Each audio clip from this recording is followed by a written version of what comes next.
Okay, so we have been learning Mangala Sutta, and this is the summary of what we learned last week. So I would like a few volunteers to explain about these slides so that you refresh your memory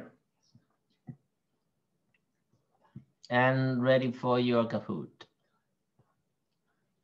All right, Mingale Michelle, go ahead with me.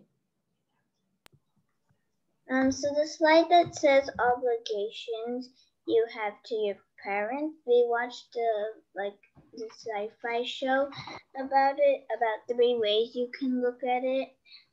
And basically there was one that was like the unconditional view, and because they gave birth to you, they gave you your life and they take care of you and they teach you stuff, you have to repay them until one of you dies. And the conditional view is basically you have to give your parents on what they gave you. So if they gave you a bad childhood, you won't take care of them. If they took good care of you, then you'll take good care of them. And then there's the friendship view, which is they chose to have it, they chose to have a child, and that you didn't choose to be born. So basically you don't have to, because it was them who chose it. And it was their duty as a parent to raise you and bring you up and teach you good stuff.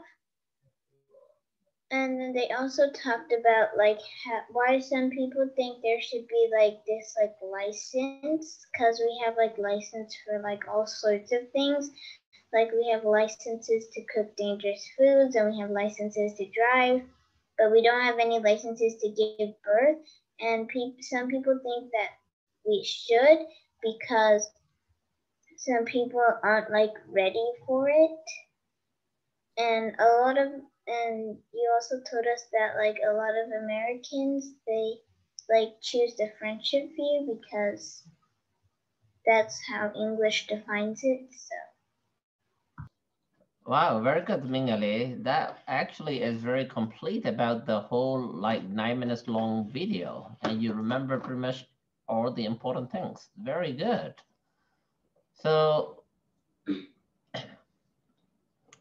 the obligations you have to your parents. So this is the Western view or English view. So there are three types. One is the unconditional view, which is the same as Asians, Buddhist. Unconditional mean there's no condition attached. Whether your parents are good or bad, you pay respect to them, you take care of them because they are the one who made you to be a human. They take care of you when you were little. Your mommy took care of you for 9 months in her tummy, and very painful when you were delivered, and took care of your poop and pee and snot and all the nasty stuff happily, brought you up. So that alone is more than enough for them to get respect from you lifelong till they die. So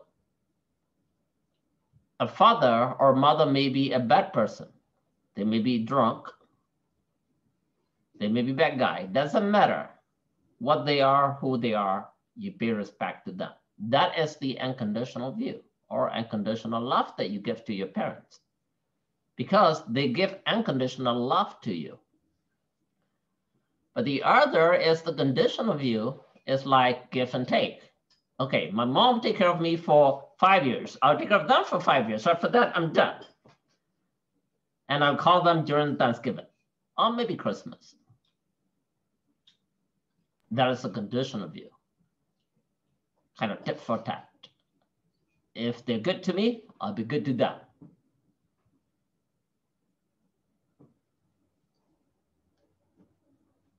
Right? So that unconditional view is not Buddhist philosophy, and we don't accept that. The conditional view, we don't accept that. Oh, my dad grounded me for 10 times. I'm not going to go see him for 10 times when he is in trouble. When he's old, I will ground him in the nursing home, and I am never going to go see him. That is the conditional view, right? I had 20 times out in a year. I'm going to give him a timeout when he gets old. When he calls me, I'm not going to answer his phone. Okay, that is the conditional view. Now the next one, actually I didn't put it in here. I just wanted to test, and Michelle passed the test. That's the friendship view.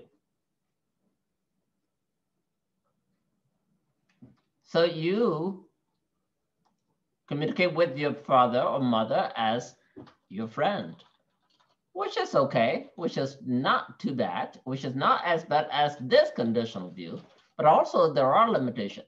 Friends are friends, right? It's not as good as the unconditional view that we keep to our parents, because our parents give us unconditional love. All right, very good. Then the video talk about the responsibility of being a parent and to get licensed to be a parent. Okay, so, all right, very good. Okay, I would like a few other students to volunteer for the slides. These are straightforward and easy. All right, Rikita. So for the slide that says Professor Mangala, what to learn and do. So the one that says parents, teachers, wife and children, friends, our hand, servants, and employee. So we read this book like the Sagala, and then like before his father died, he told him to worship the six directions, and he didn't quite understand it. So when he died, every morning he would go and bow down to them. But actually, every six directions represents parents, teachers, wife and children, friends, our hand servants, and employees. So it basically meant to like pay respect to them instead of the six. Like he didn't quite understand it, so he didn't do the right thing, and the Buddha taught him what the right thing was. Thank you, Ricky, very good. All right, so as Ricky said, we're learning Sigalovada Sutta because we're in fact learning this Mangala, the ninth one, Vinayasa. Right, so Vinayasa basically is a moral conduct, right? What are our moral conduct towards our parents, towards our teachers, towards our friends, towards our families, towards our servants, our employees? So the six directions, as Ricky just mentioned, represent these six different types of people. Now, can someone tell me which direction is which one?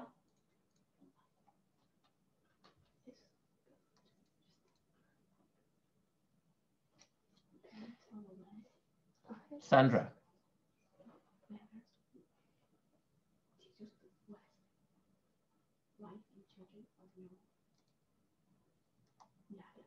I didn't raise my hand.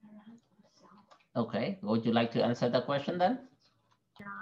No? Yes, I remember. Okay, Jackson? I don't know what directions they are. Okay, anybody?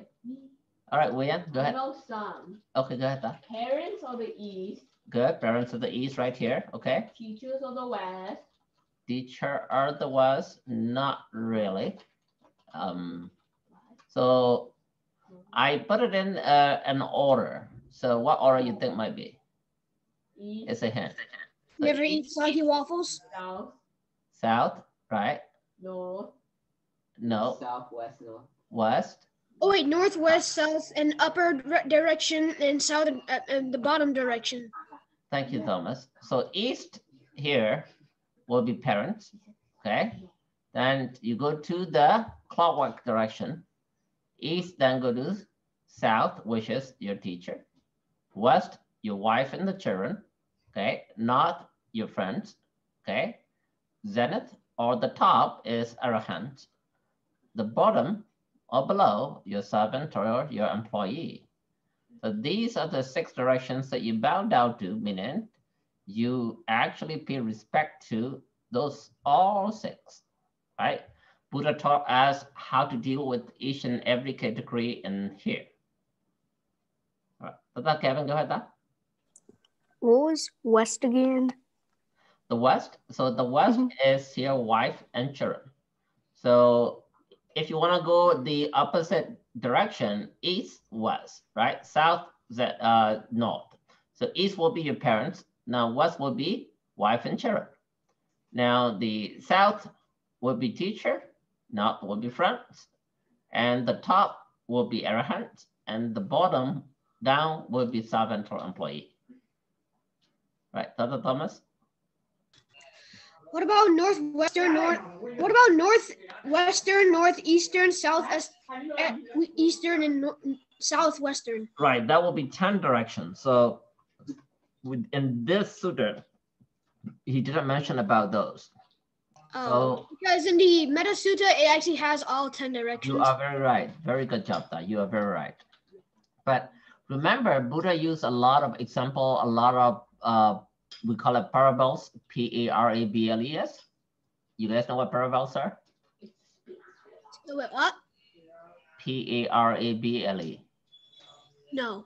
No? Kai, what is parable? Parables is like a story that a short story that makes morals and like. So it's not a fable. Fable is kind of like a make-believe story. So parable is giving you an example or a little quiz that actually you apply it in your real life. So the so it's a life lesson. Yes, life lesson in a sense of a story or in a sense of a quiz or a puzzle. Okay, so the same thing here.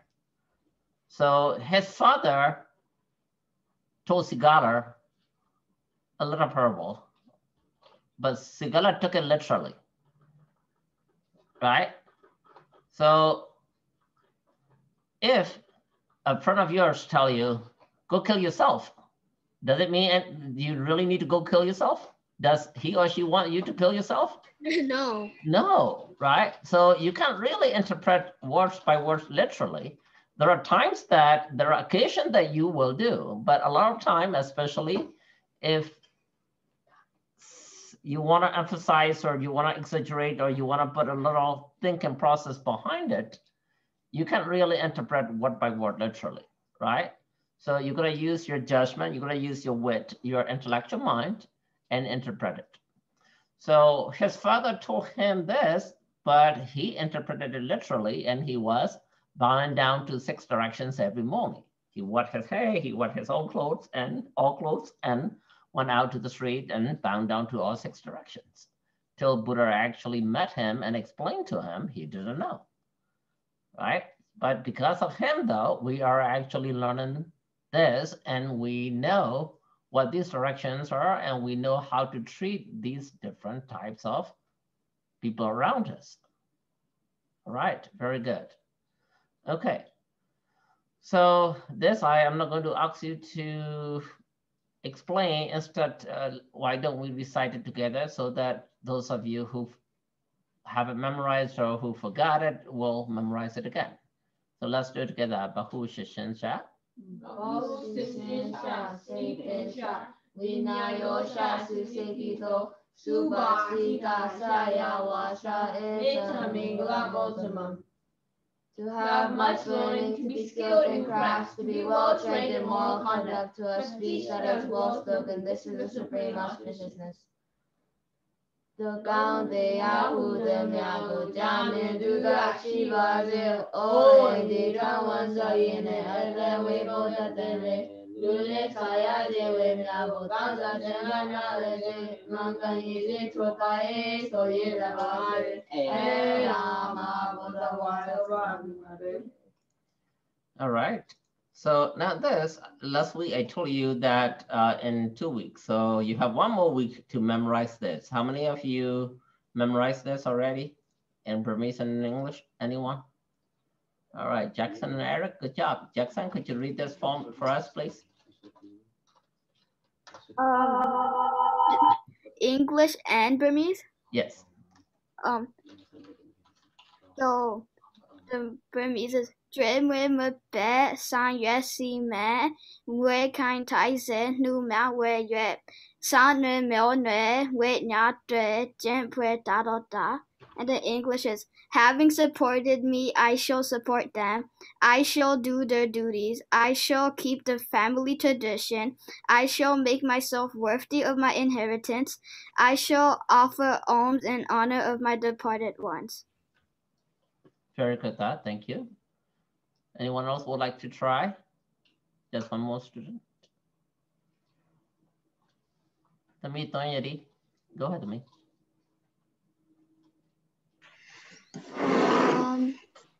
Chuối muối mập ya sang ya si ma muối can tai se lu mia wei yue sao li mu nue nga wo tue jin pue da ru da. Having supported me, I shall support them. I shall do their duties. I shall keep the family tradition. I shall make myself worthy of inheritance. I shall offer alms in honor of my departed ones. Very good. I shall do mirrors for the parents who are dead. Okay, thank you, Tami. So try to memorize this, and I expect you to get this by heart by next week, Saturday, when you come back to the class. So we discussed a little bit about this last week. So Jui Mui Mapia Sang Yue Sima. So the having supported me, I should support them. It's kind of too simple. Now, remember, always Burmese meaning has a lot more into it, right? So, Chui Mui Mapia, meaning you gotta take care of their food when they're old. Okay, if they can't eat because they're demented, because they have all this handshaking, they can't walk anymore, you gotta take care of them, you gotta feed them. You gotta manage their affairs. Okay, balance the check, pay their bills. Okay, I shall do their duties. And I shall keep the family tradition. I shall make myself worthy of my inheritance. So all these, mui kan tai se, meaning this is inheritance. You are worthy of taking over the inheritance from your parents. Lu mia wei yue, you will do donations, okay,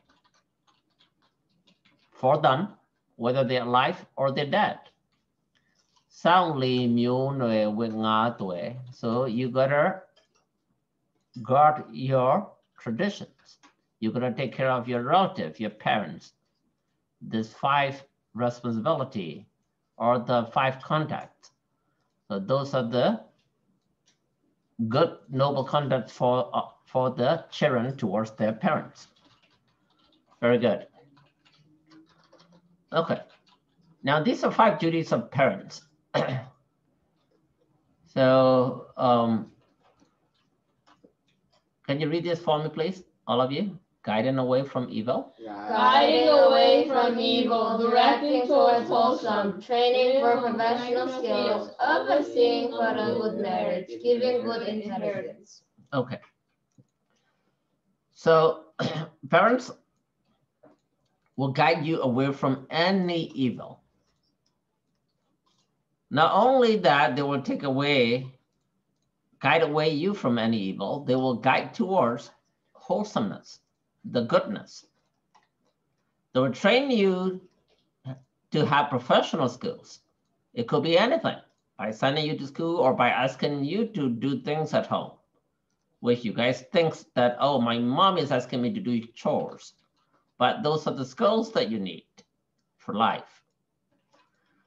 Now, things changed a little bit. It used to be that they will arrange a marriage for you, right? Long time ago, especially in India, and in some part of the India is still happening.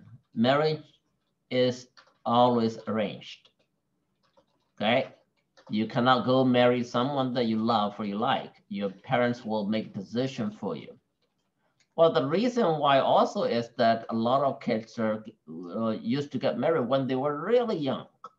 As soon as they became a teenager, they got married, especially the girls, not the boys.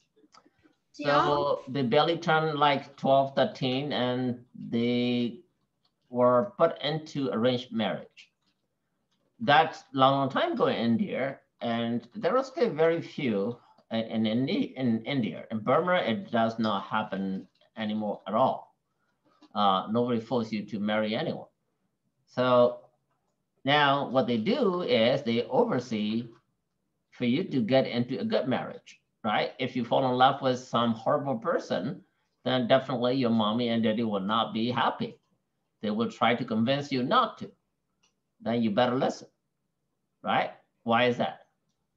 Thomas, why do you think your mommy will do that? Let's say you fall in love with someone, a girl who is not good at all, then your mommy tells you no. Why would she do that? Because it's not reasonable. Why would you marry such a bad person? Very good, thank you. Yeah, exactly.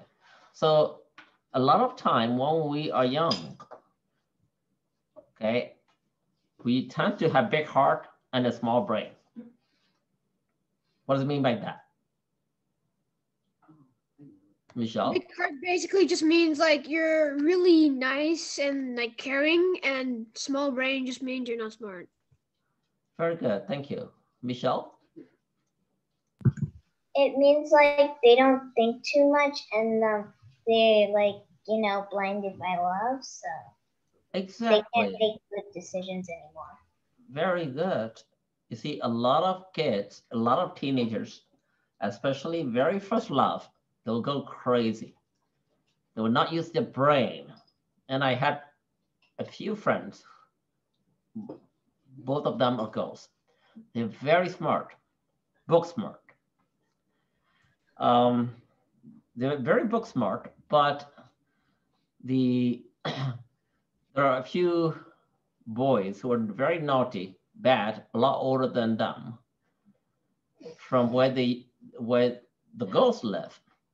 So they were doing drugs and stuff, right? So they started actually falling for them or pretended. But these guys are doing drugs and stuff. But they are very good at writing love letters and playing guitar in front of their house. Right after the high school, those two girls ran away with those guys. But before that happened, their parents warned them, hey, these are bad guys, do not do that. They did not listen. So then after about 4 years, I was in medical school, I met one of them. She's really very poor, crying. She had barely things to eat. She already got a baby, struggling. Baby was sick. So I helped her out a little bit and I asked her, why did you do that? Your parents taught you not to do that. And she was, oh, it was just like in the books, in the movie. I knew that the guy was doing drug, but that guy convinced me that because he loved me so much, he will change if I marry him. I trusted him.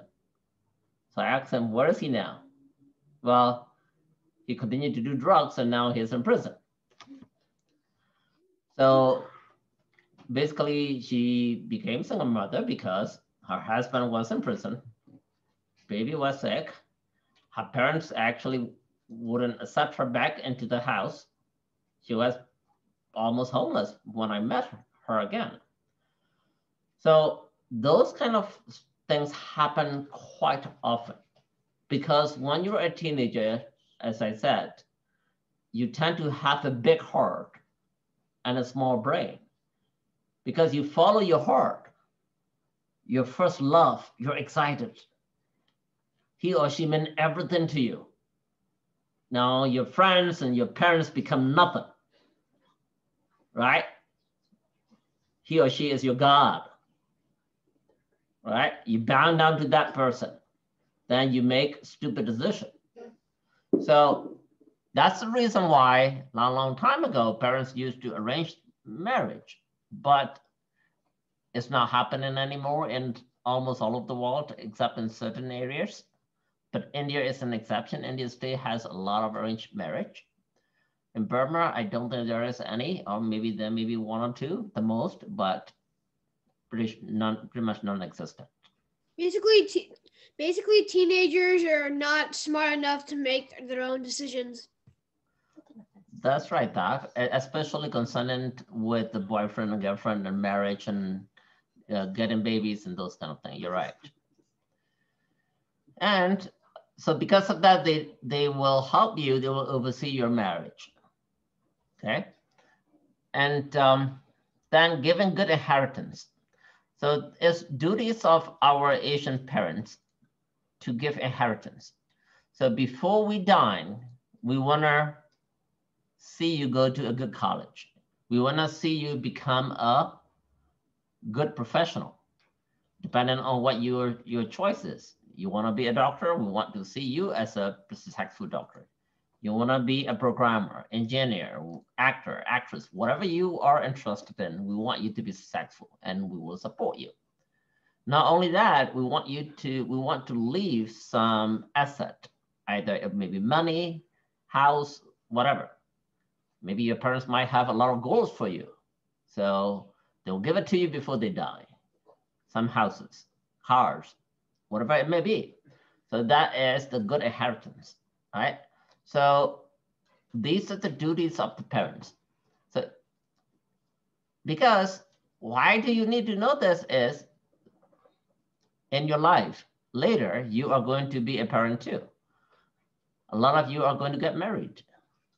Maybe some of you won't, but a lot of you will, right? Then you will be in the shoes of your parents today. Your parents love you and worry about you and they plan for your future. Now, when you become a parent yourself, you will do the same thing for your kids. So that's the reason why this is important for you to know, because that's what your parents are doing to you today and that's what you will be doing in the future. Okay? So that's basically what we learned last week. Okay? So now that we review our last week, we're going to go to Kahoot.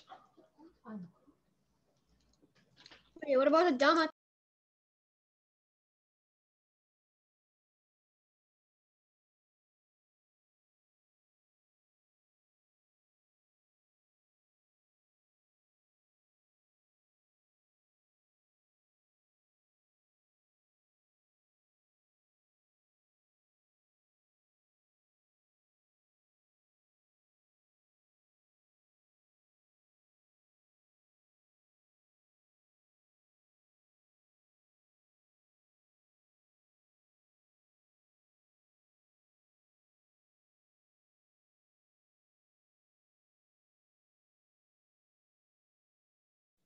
All right, very good. That's amazing.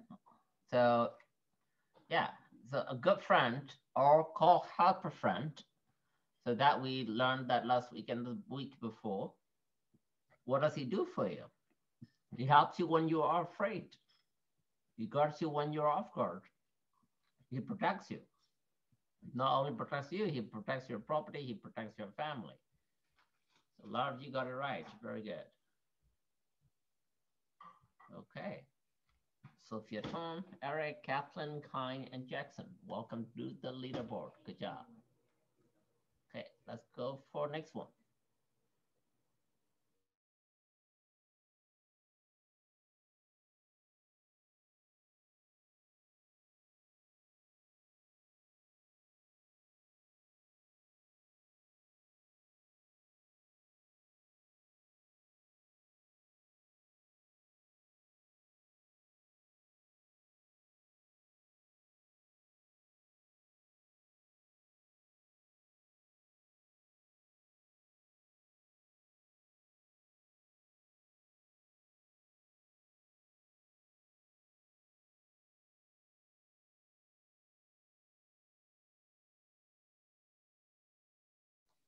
Okay, so a friend that is a wheel or wool has which quality? So wheel or wool basically mean is whether you are having a good time, bad time, doesn't matter. A friend is a friend, always, whatever the situation it may be. So those kind of friends, they will die for you. They'll keep your secret. If you tell them, hey, this is my secret, don't tell anyone, they won't, no matter what. Okay, so the rest are not the right answer. All right, let's see. Okay, Eric going up, Kyle going up, Jackson, Yeti, George. All right, very good. Good job. Okay, let's go for next one.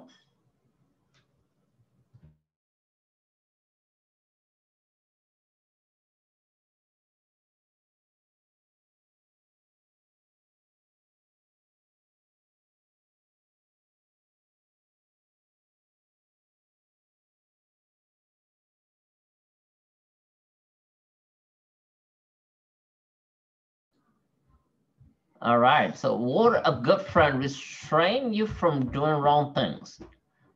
Definitely, right? A good friend is supposed to stop you if you are in the process of doing something bad, doing something negative, doing something wrong.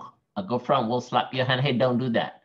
That's not good, that's not right for you, or you'll be in trouble, right? If a friend push you, oh yeah, do it, man.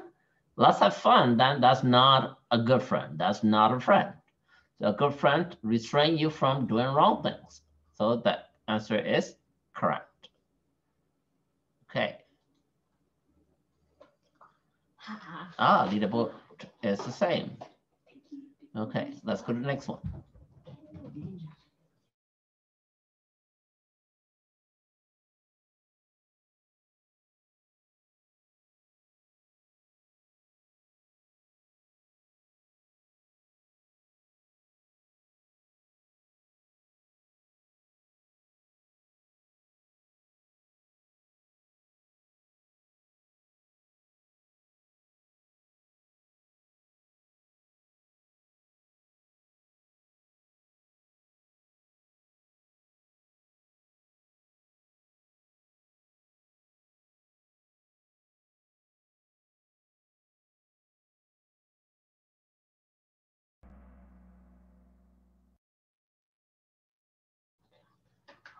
Okay, what quality does a friend have who sympathizes? So we're talking about quality of good friend or a sympathizer, right? A friend that does not cheer with your misfortunes. So if you're in trouble, some friends will say, that's good, that happened to you, that guy. Well, a real friend, a true friend will never do that. He doesn't stop anyone speaking bad about you. No, he will if he is a true friend. A friend that cheers for your prosperity, right? A true friend cheers you for the prosperity, but they will not cheer if you're in trouble. Okay, so those two are the right answer. Good. All right, so Yadi, George, going up. Zach, welcome to the board.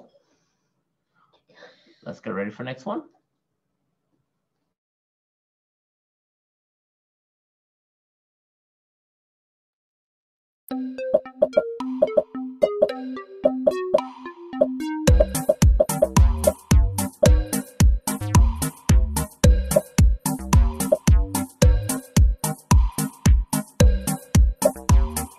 But there's something wrong.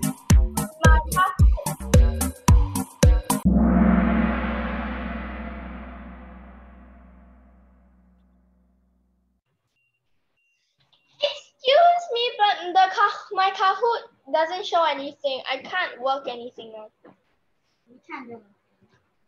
All right, so there are 5 ways, right? So the 5 responsibility. So not 6, that's why this is the wrong answer. All right, Josh going up, Zach's going up, and Jackson, welcome to the board. Okay, all righty.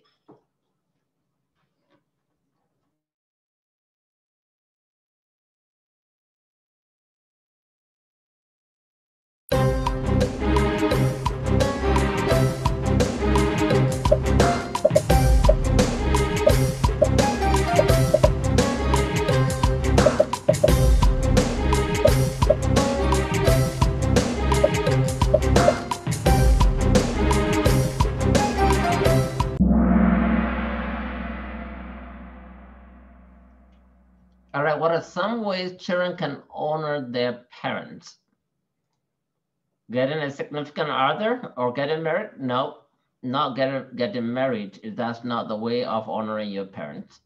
By supporting their parents in return, that's the right one. Being worthy of getting inheritance. Now, training for professional skill is what a parent would do to their kids, not what a children could do to their parents. That's why this is the wrong answer. Some of you click this. Okay. All right, Jackson's going all the way up, and Sophia wants welcome to the board. Okay, let's go next.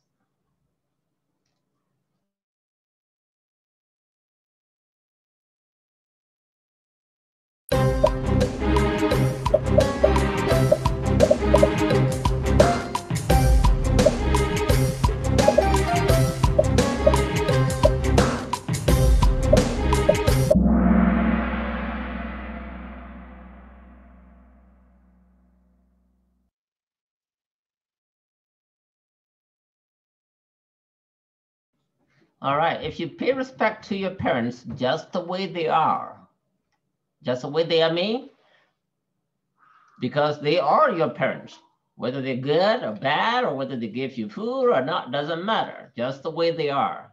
Okay, they may be tall, short, they may be bald, they may have long hair, it doesn't matter. Okay, so you pay respect to them just because they are your parents. So what kind of view is that? That is the unconditional view, right? So conditional view is you'll be good only when they are good to you. That's the conditional view, right? This is not necessarily Buddhist view. This is basically unconditional view because there are only three views, right? Conditional, unconditional, and friend. That's why.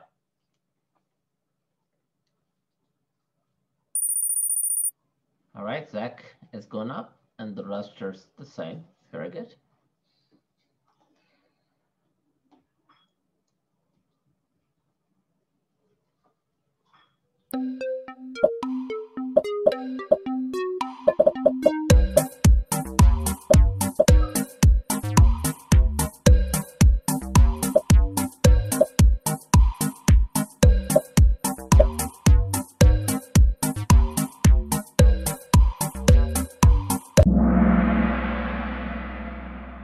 Okay, so question is, if you do good or bad things, only when your parents do those to you, what type of view is that? That's the conditional view, right? We talked about that a lot today. A lot of you got it right. Very good. All right, so if you win, and Michelle, welcome to the board. Okay.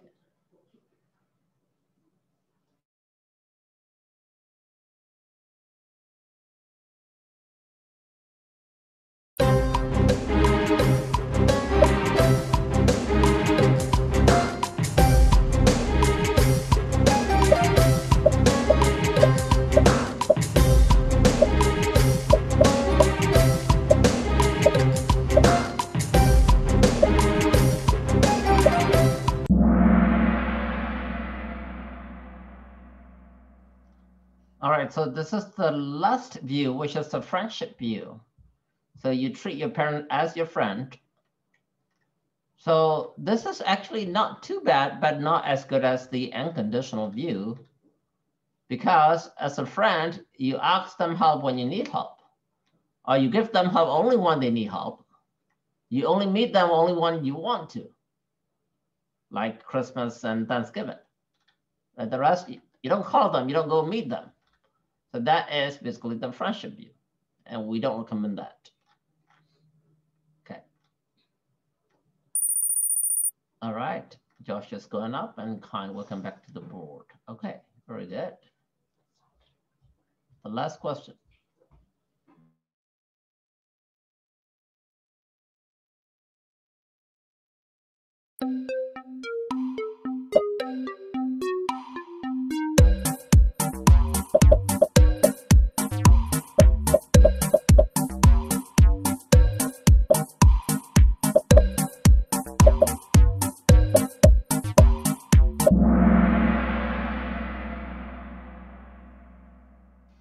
right, so the question is, what are some of the duties of parents towards their children? Guided them towards evil thing? Not at all. Overseeing good marriages? Yes. Training their kids professional skills? Yes. Now this sounds right, but it is not included in those 5 things, right? Yeah, eventually it might, but we're asking what we learned, so that's why this is not included in the right answer, okay? And another reason why is that your parents may or may not know how to guide you, because these are the pretty high and advanced levels. So you might need to go to a monk or a monastery to a spiritual teacher rather than get them from your parents. So that's why this is not the right answer. All right. Good job. Good job.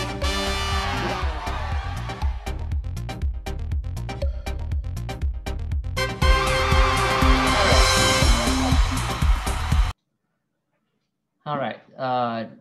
Andrew, could you read this for me, please? 5 duties of? 5 duties of pupils towards teachers. By rising, standing up to greet them. By showing upon them. By showing eagerness to learn. By giving personal service.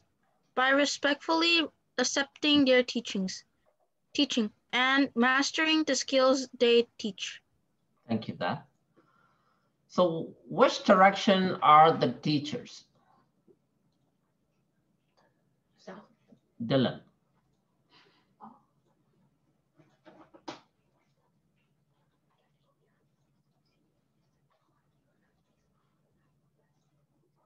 Eric? I think it's south. Very good, that it is south.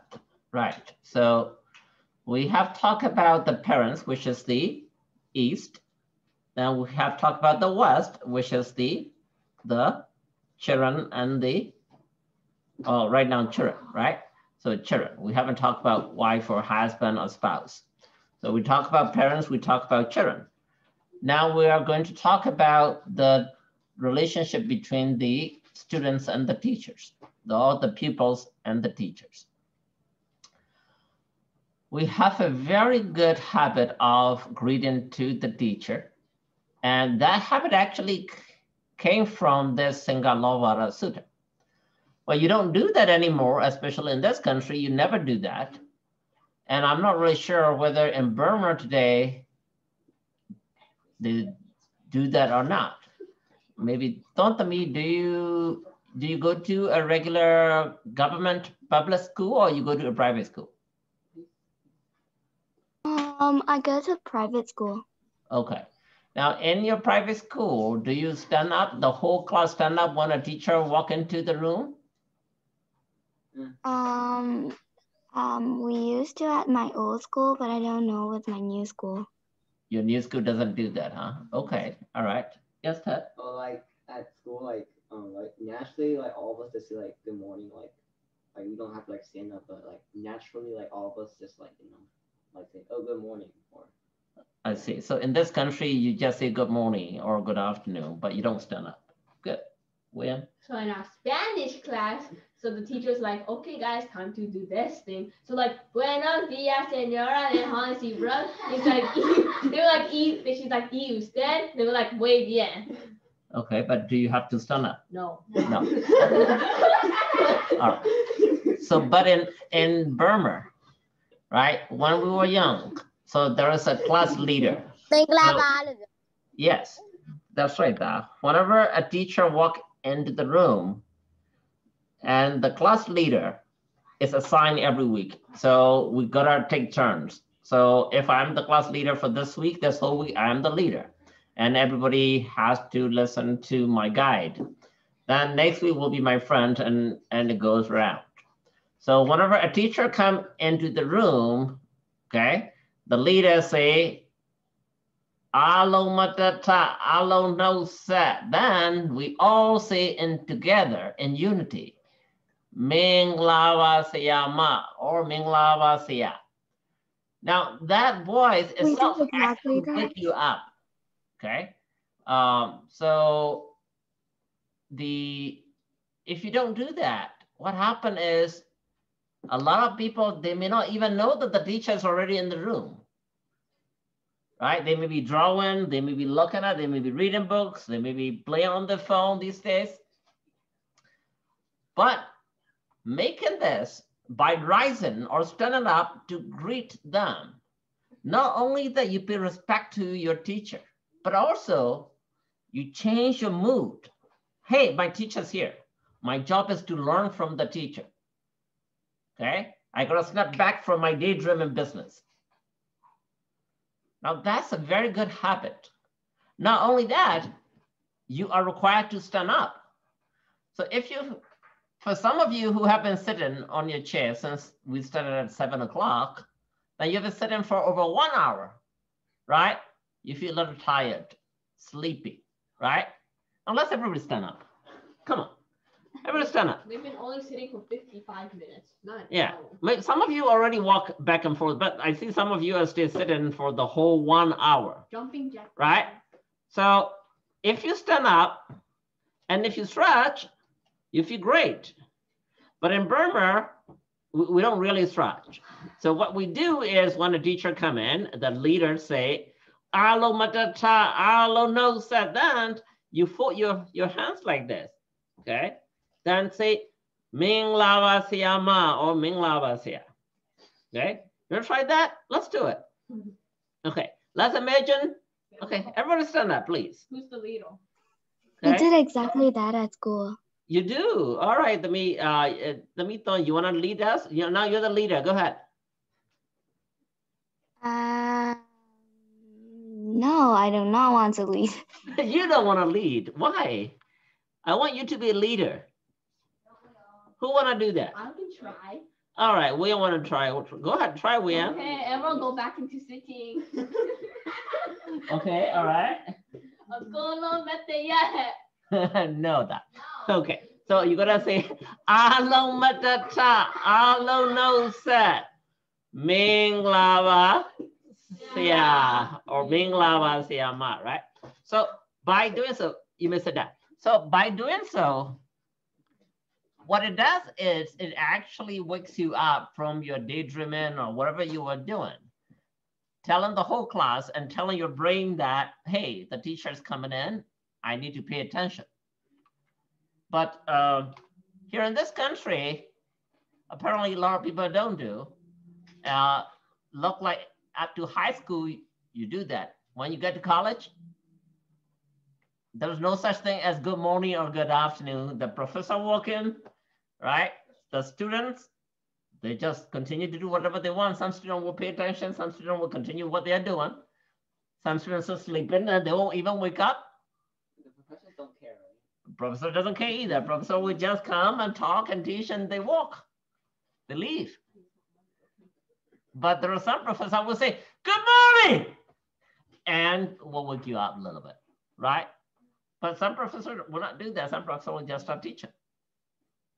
Okay, so, but this is what Buddha said, that whenever a teacher come in, you're gonna rise up, you're gonna stand up. So in this country, we still do that at a certain place. Where do we do that? No, maybe a lot of you never been there.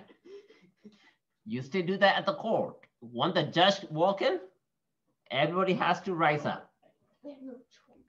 Okay, so the church, well, maybe, yeah. The Christian church, when the priest come in, you guys do that? Yes. Yes? Yeah.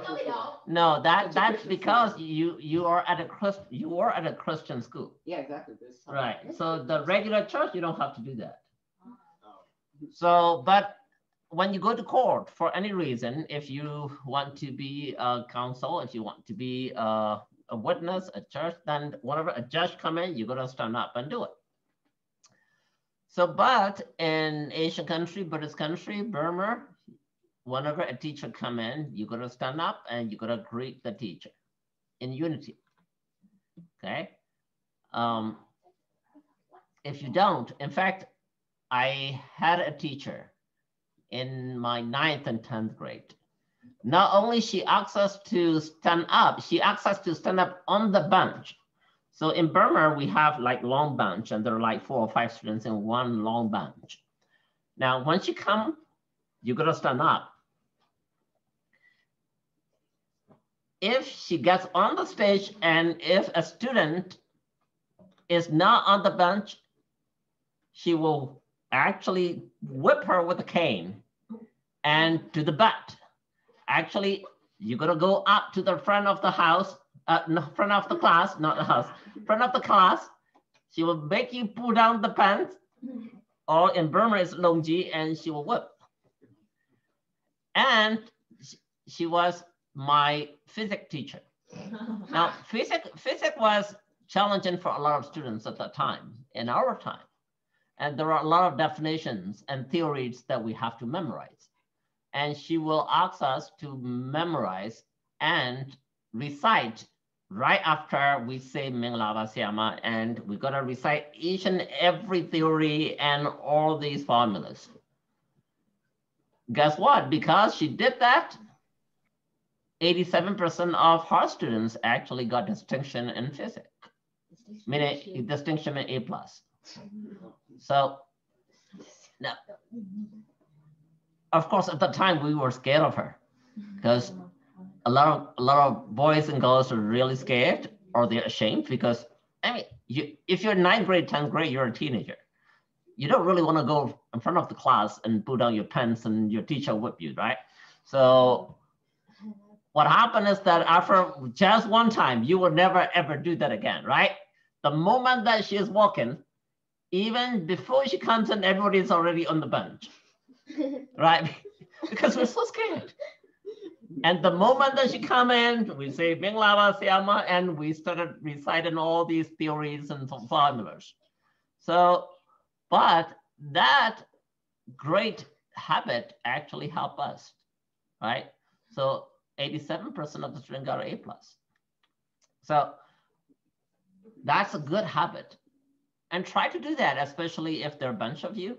That actually wakes you up and put you into this mode of learning, right? In this country, we don't really do that. For example, I asked you to actually do wearing the learning mindset. Actually, it's supposed to be like that. I want you to change the mindset so that your mind is ready to learn, but you're just reading it, right? Instead, maybe I should do the same thing. I should make you stand up and read that. Maybe we'll start doing that next week. How is that? No, thank you. That'll be fun, right? Let's do that. Okay. Next is by waiting upon them. So what I mean by that is, that goes with Lam Mujo Si. Waiting upon them is whenever a teacher comes, you pay great respect that you open the door for them. You show them the seat. You let them sit first. Only after that you sit down. So that's basically by waiting upon them. By showing eagerness to learn, you're going to show you're eager to learn from that teacher. How many of you are really eager and wait for a teacher? Anyway. Not really, right? Dawn is shaking her head and thank you to me. So, yeah, we didn't say PE, right? We're doing something fun and exciting, yes. Right, exactly. So, but you gotta have that kind of mindset for every subject, right? Whether that be math or English or chemistry, whatever it may be, you gotta show that you're eager to learn. You are eager to learn from the teacher. By giving personal service. So this is not at all acceptable in this country. So personal service is like over there, we're gonna go carry the basket of the teacher. So over there in Burma, so a lot of teachers will carry a little basket with all their duster and chalks and books and stuff. And sometimes they carry our exercise book themselves. So if we see them, we're gonna go help the teacher carry the books into the class, carry their lunchbox, those kind of things. In this country, no one does it, right? So that is given the personal service. By respectfully accepting their teacher, okay? You got to be very respectful of what they are teaching you and mastering the skills they teach. Not only that you try to learn and understand and learn that, but also you got to master those skills that they're teaching. So those are the duties of students or pupils towards the teachers. Okay. All right. So repeat after me. Ninya tajwa. Ninya tajwa. Soma na yu. Soma na yu. Lamu josi. Lamu josi. Tani lo jue. Tani lo jue. Ten tue and yu. Ten tue and lo. The bed work. The bad work. The bed. The bad work. The bed work. The bad work. Macho ngagu da. Macho ngagu da. Okay, repeat after me again. Ninya tajwa. Ninya tajwa. Soma na yu. Soma na yu. Lamu josi. Lamu josi. Tani lo jue. Tani lo jue. Ten tue and yu. Ten tue and yo. The bee work. The bee work. Macho ngagu da. Macho ngagu da. Okay, anybody want to try in Burmese?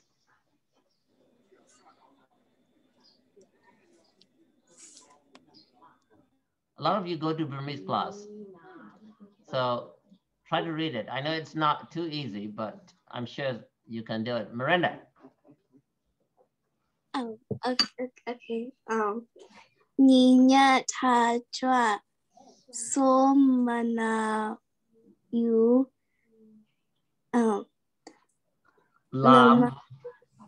Lama josi tai la Tani tani lo jue. lo jue din tue yo The bee work. the be what Sure.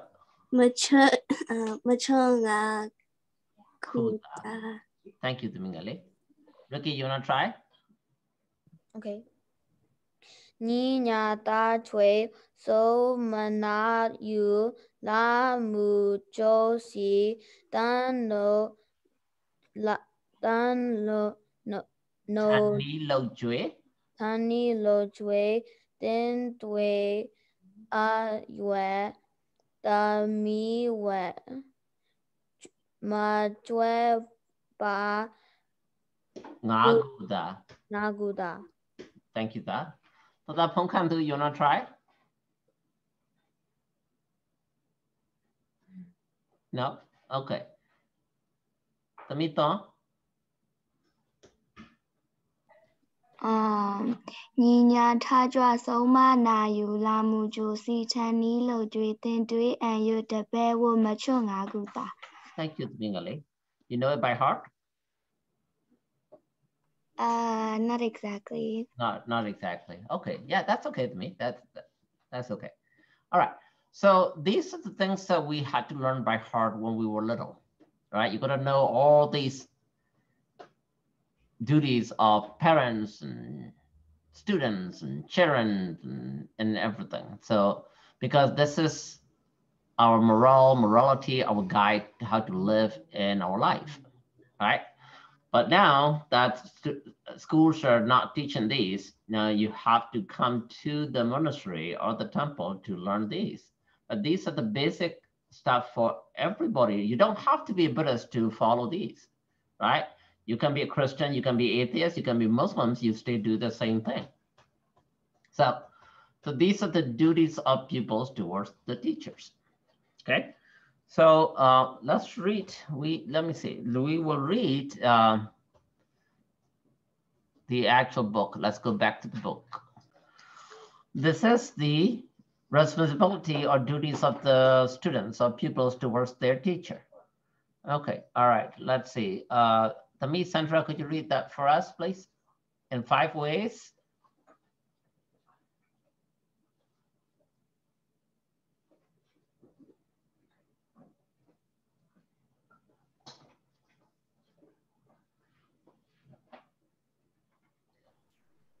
In 5 ways should pupils minister to their teachers as the Southern Quarter? By raising to receive them in salutation, by waiting upon them, by eagerness to learn, by personal surveys, by attention when receiving their teaching. Thank you, Mingale. So we just talked about all these 5, right? So these are the things that Buddha explained to Sigala about the direction of the southern quarter, because he was bowing down to the southern direction. But what I mean by that is to do all these towards the teacher, not literally bowing down to the southernward direction. Okay, let's go to page 40. All right, okay, Tata, Ricky, go ahead. In 5 ways do teachers thus ministers to as the southern quarter by their pupils, love their pupils. They train them so that they have been well trained. They hold fast that which is well held. They truly instruct them in the lore of every art. They speak well of them amongst their friends and companions. They provide for their safety in every quarter. Thank you, Da. So now this is the responsibility or duty of the teachers towards their students. Now, in Buddhism, it's always mutual, meaning 2 ways, right? Just because you're a student, you have to do all these and the teacher does not owe you anything. No, not like that. The teacher has their own responsibility towards the students also. So without that, it will be just one way and it's not fair, right? So now we learn about the duty of students or pupils towards their teachers. And now what you're learning is the duty of the teachers towards their students. So what do teachers do? They train them, meaning the students or the pupils, so that they have been well trained. It's kind of a little redundant, but what I mean by that is the teachers are responsible teaching the students to know everything for their life, to be well prepared for their life. They hold fast that which is well held. They thoroughly instruct them in the lore of every art, meaning they should not be keeping anything behind. Oh, I am just going to teach only 80% of what I knew. The other 20%, I would give it to only the best students. They can't do that. And they don't do that. They speak well of them among their friends and companions. They provide for their safety in every quarter. Not only the teachers teach you about art and things for your life, but also they protect you from any danger. Okay, so those are the responsibility of the teachers towards the students.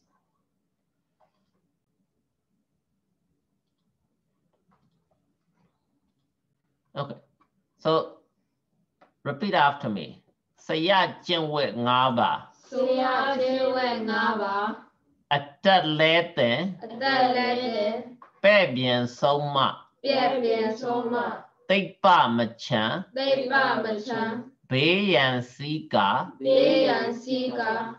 Tenya Apo. Tenya Apo. Sayado. Sayado. Jimbo Wingapia. Jimbo Wingapia. So the athletic mean they teach you all the skills. Pe bien soma. So there are 2 different meanings here. Okay.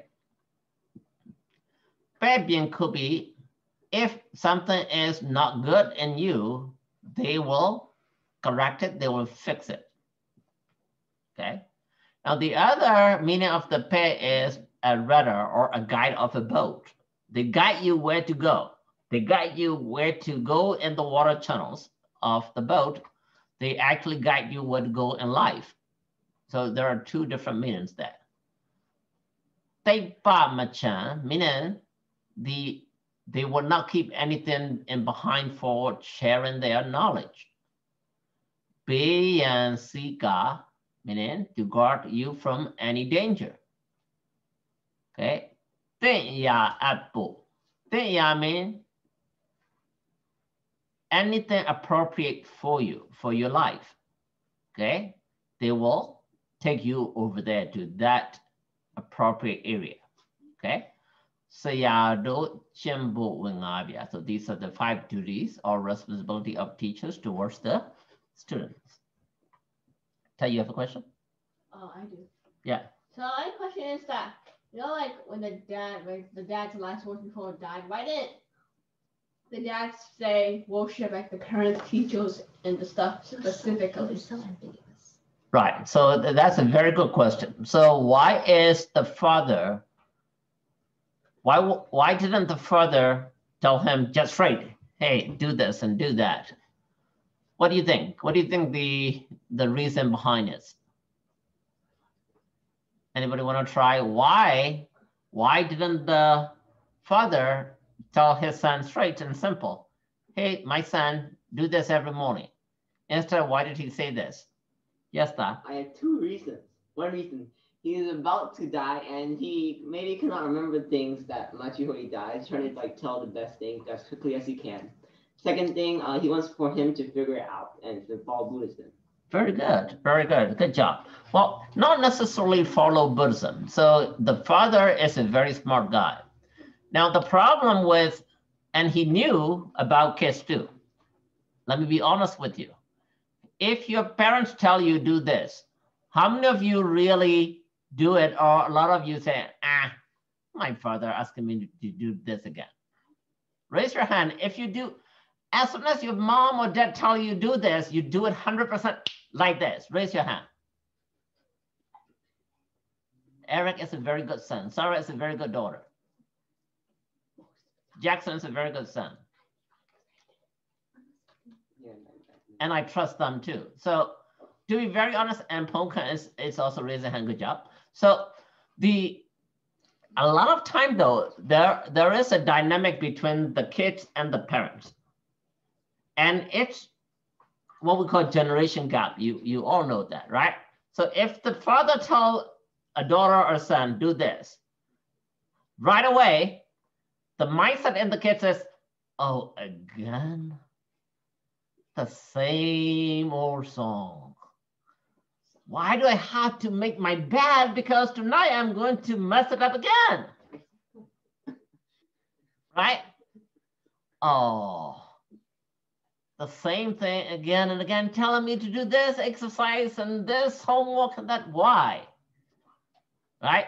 So a lot of time, kids don't listen to their parents, but they will listen if someone else told them the same thing. So then they'll say, you know what? My father has been telling that to me like 2 years ago, multiple times, but I never pay attention. But you know what? You're telling me now?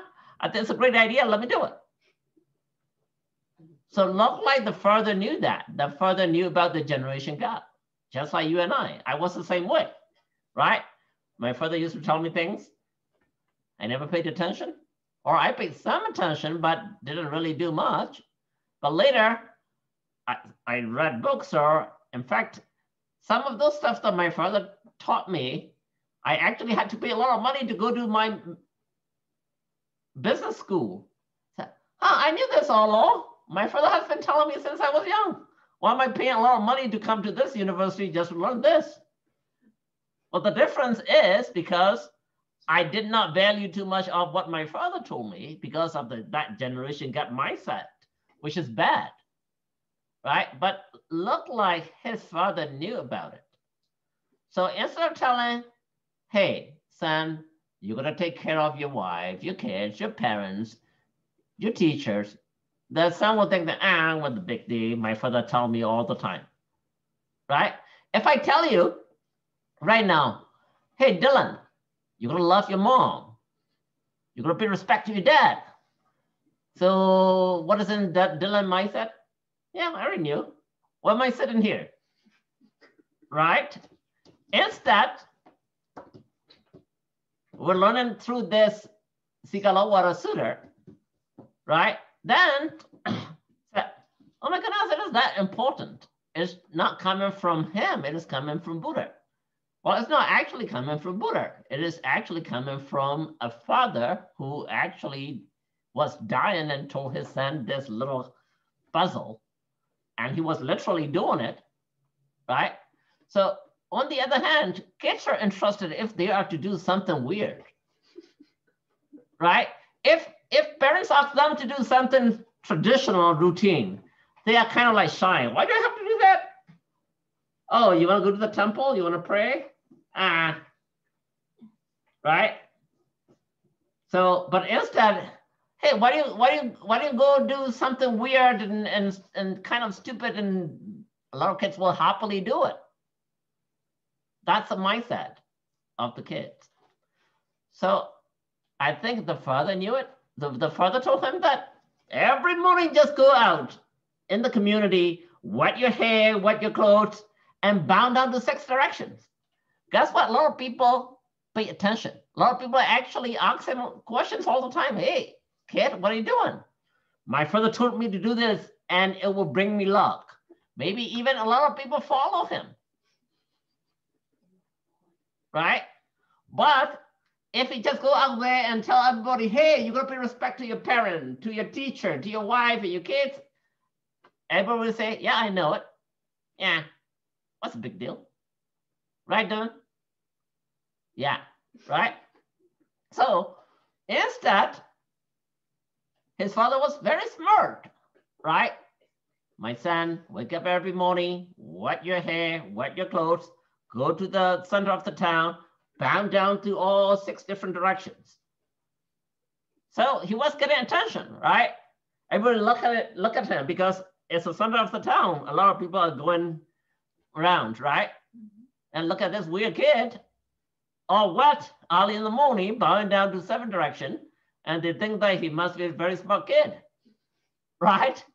So he was happy actually, even though he was doing wrong, till he met Buddha, and Buddha had to tell him the meaning, right? So I think the father was very smart. Now he realized, learning from Buddha, that, oh, that's what he meant. Then he will take it seriously, right? If not, just like Tess said, the son will think, you know, my father, maybe he was confused. He was dying and he is not getting enough oxygen to the brain. He was just saying this, right? So that's what Tut thinks always about me anyway. So that's okay. That was a good question though. All right. So that this is the responsibility of teachers towards students, towards you. Okay. So I, as your teacher, have a lot of responsibility. Even though I'm seeing you online, I need to make sure I follow these guidelines, being a Buddhist, right? Now, for those of you who wants to be a teacher, now that will be your responsibility. Any one of you want to be a teacher in your life? Whether professionally or volunteering like I do, or anyone? I want to be a programmer, like a game designer, or something else. All right, thank you, Da. I want to teacher. You want to be a teacher? Yeah. Tara or Sandra? Sarah. Oh, okay. All right, Tara. All right. Okay, who else? Andrew, you want to be a teacher too? Like a small teacher, like not professionally. Oh, okay. All right, very good. Who else? Anybody else? No? Oh, Patrick, you want to be a teacher to that? Actually, I had these decisions, but I'm not sure. Can I choose only a couple, or should I choose all? So like the suggestions are yes, a teacher, a doctor, a scientist, astronomer, and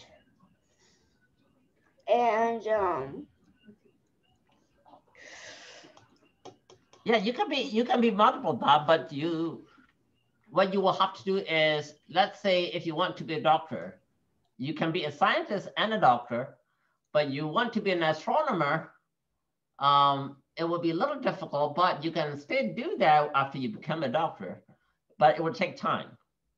Can you be a teacher? Definitely. A doctor, by definition, is a teacher. Okay, so the word doctor comes from the word teacher. Okay, it's a Latin word. Okay, doctor means a teacher. Doctor does not mean a healer. Doctor is a teacher. So, Miss Stella? I want to be a math teacher. You want to be a math teacher? No, don't be mad. Don't be a math teacher. No, I'm just joking. Yeah, you want to be a math teacher. You must be really good at math. That's good. That's good. I also want.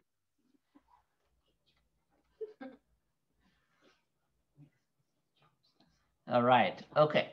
So let's move on a little bit. Let me stop. Sure. Let me share the Sigalovada Sutta again. Okay. So that's the responsibility of teachers towards their students. Now let's go to one more page.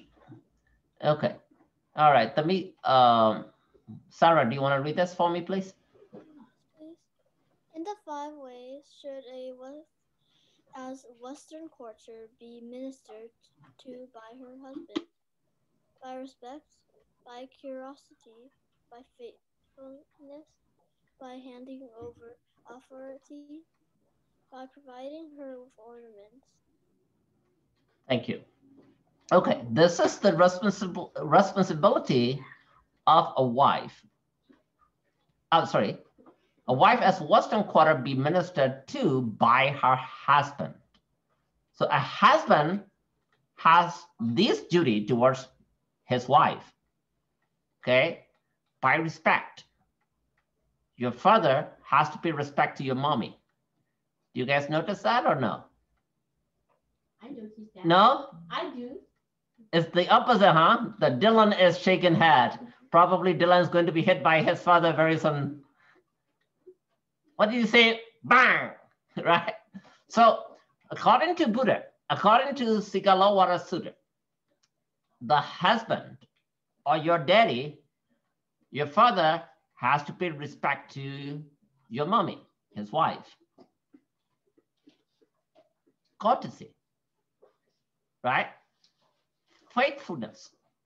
Now that's very important, right? You're gonna pay respect because a lot of time, especially in India, what do you think? Even in Burma or China, what do you think? Do you think the wife pay respect to husband or husband pay respect to wife? Wife, husband. Wife to husband. Wife to husband, right? In India, husband is the god. Yes, both. Right, Tamikira? Yeah? So in Burma, it's very similar too.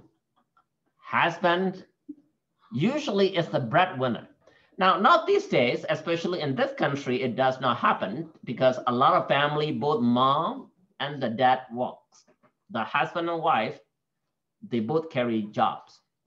But in ancient time, especially in India, even today, in Burma, even today also, a lot of family, only the father or the husband carry a job and the wife do not. So because a breadwinner always is the king, whoever makes the money always is the king. So usually the husband get respect from the wife. But that's not what Buddha said, right? Buddha said, the husband has to pay respect to the wife, courtesy, faithfulness.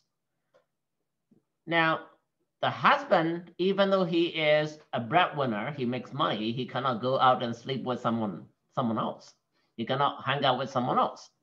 You're going to be faithful to your wife. by handing over authority. Look at that, okay? A lot of time in a lot of houses, the wife actually has to listen to the husband, but that's not what Buddha said here. By providing her with ornaments. Your mommy would love this. That's what exactly Buddha said, okay? You're gonna buy jewelries, ornaments, perfume, clothes, whatever, to your wife. Does your daddy do that? No? Yes, he does. No? All right. Those of you who are shaking, I see Sarah and Dylan shaking heads. So you're gonna tell your dad, okay, daddy, you're not a real Buddhist. You're not following Buddha guideline. You're not following Sigalovada Sutta. Buddha said, you're gonna pay respect to your wife. You're gonna buy ornaments, clothes, perfume, whatever she likes, flowers to your wife. Why don't you do that? My father doesn't like to spend stuff though. Your father does not like to spend stuff.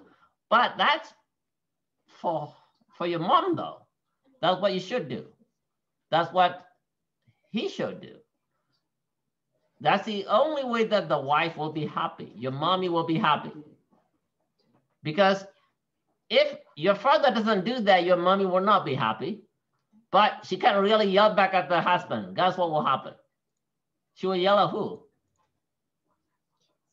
She will yell at you, right? But why? No, I'm just joking. So that's how human nature is, right? So your mother, especially in this country, your mother has to work too. But at home, she has to cook, she has to clean, she has to do laundry, she has to take care of you, right? Your mother never stopped working. She goes to work, she come back home tired, she has to cook for you, for your father, right? Clean the house, do the dishes, for you in the bed. So your mother does a lot of stuff for you. So just for that, your father owe all these. So if your father is not doing that, let your father know. Hey, that's what Buddha said, you gotta follow that.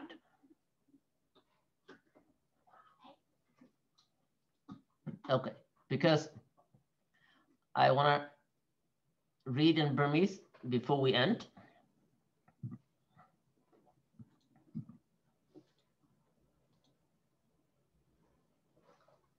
Okay, so repeat after me. Lin Chin Wet Ngaba. Lin Chin Wet Ngaba. Mati Mekin. Mati Mekin. And Nan Osa. Ane Osa. Mesa Mama. Mesa Mama. With Sa Sayin. With Sa Sayin. Yan No Jin. Yan No Jin. Nga and Lin Jin Ya. Nga and Lin Jin Ya. So again, Burmese has a lot more meaning, right? So Mati Mekimi, you gotta pay respect, meaning you cannot look down or talk down to your wife. So if you notice that your father is talking down to your mommy, tell your daddy, hey daddy, no, you're not right. You're not following Buddha's guideline. So you gotta be brave to stand for your mommy, okay? And then also mean your father has to pay all his salary, money, whatever he makes to your mommy, right? Because a lot of husband, the wife and husband in this country, they keep their separate accounts, right? Even though they're married, oh, it's my money, right?